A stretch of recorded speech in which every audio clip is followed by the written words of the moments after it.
Hey, what is going on, Keap Universe? Greg Jenkins here from House Monkey Pod. And if you have built emails inside of Keap anytime recently, then you probably have noticed there are more than one email builder in the software. And the reason for that is we have historically used the legacy builder, which is also known as the Bard builder. And then about 2 years ago, they started introducing a new builder, also known as the Unlayer builder. And for a long time, it was just sort of another option. It was newer, but not necessarily better, because the old builder had some features the new builder didn't have, and the new builder had some features the older builder didn't have. So which one you used was sort of a preference choice.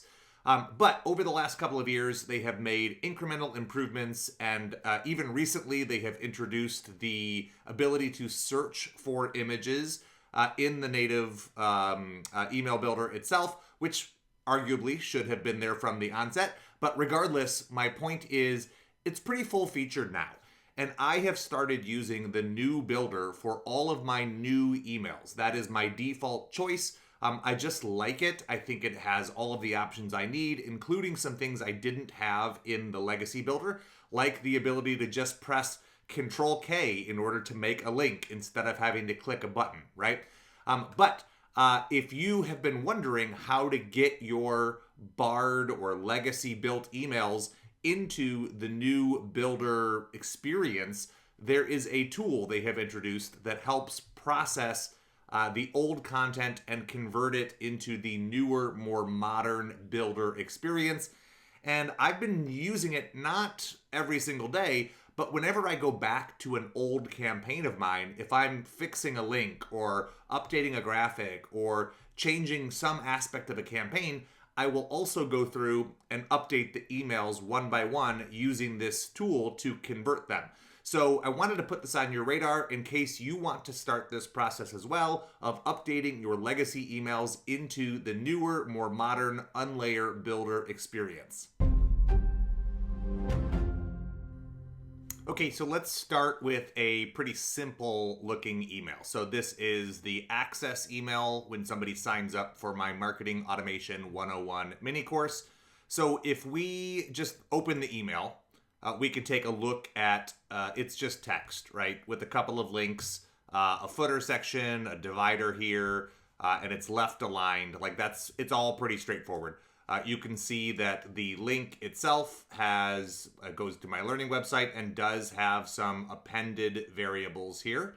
And then if we click on this, you can see, let's add some alternate text. So MonkeyPod divider. Okay, there we go. And now if we leave this email and we click into that menu, but we choose new email experience, you'll see this new window. Once you get the hang of this and you trust the process, you can just click convert right away. But if you want to feel it out first, you can click preview email and it'll show you what it's going to look like. I will point out that the merge fields don't necessarily resolve in this preview. So don't be alarmed if you have a first name merge field that isn't showing up there. And similarly, you can see the liquid content or the dynamic content isn't resolving in this preview either. And one other little hitch I have noticed is that the footer section, the unsubscribe, seems to be a bigger font in this preview than it winds up being. So if we go ahead and convert to the new experience, it's going to do its magic and take the legacy content and move it into the new builder. And you can see that first name merge field is still there. The dynamic content is still there. And the footer is there with a normal font and normal size for that text. Now, I might choose to make a couple of changes here. One change I've been making is actually adjusting the body to be like a little bit more of a lighter gray, just so that the footer section goes gray. And then up here in the actual content of the email, switching this to be black. So that way my footer is gray and the body of the email is black. But that's a personal preference choice. The key that I want you guys to see is that the alternate text comes over, the links are all configured the way that we had them in the previous builder. The content is there. If we preview, you can see that the first name merge field does actually resolve, so don't be alarmed that it wasn't showing up in the original preview that we used for that conversion tool. So the point here is that it brings things over pretty fluidly. The email looks and feels the way it did previously, but now we are in the new builder experience, so I can double check the subject line, the preview text, and then mark it as ready. You will notice that the new builder has a slightly different icon. The envelope is just a little different than the previous one. So as I go back to my old campaigns, I just one at a time have been updating these emails. I don't know of a way to do this in mass, and I'm not sure I would want to, because it is helpful to be able to double check them. So if you plan to update your emails, just getting in the habit of each time you open a campaign, going through them and updating a handful here and there. Over time, you'll ultimately be able to update all your emails, but you won't have to devote a whole ton of time in order to doing it. Now, let's take a look at a slightly more complex structure here. Don't worry about the actual nature of this campaign. These are my blog emails, and I want to demonstrate what the conversion process looks like with a more complicated design, including, more images in the email, etc. Let's take a look at what it looks like today in the Bard builder, also known as the legacy email builder. So you can see the tools are on the left-hand side.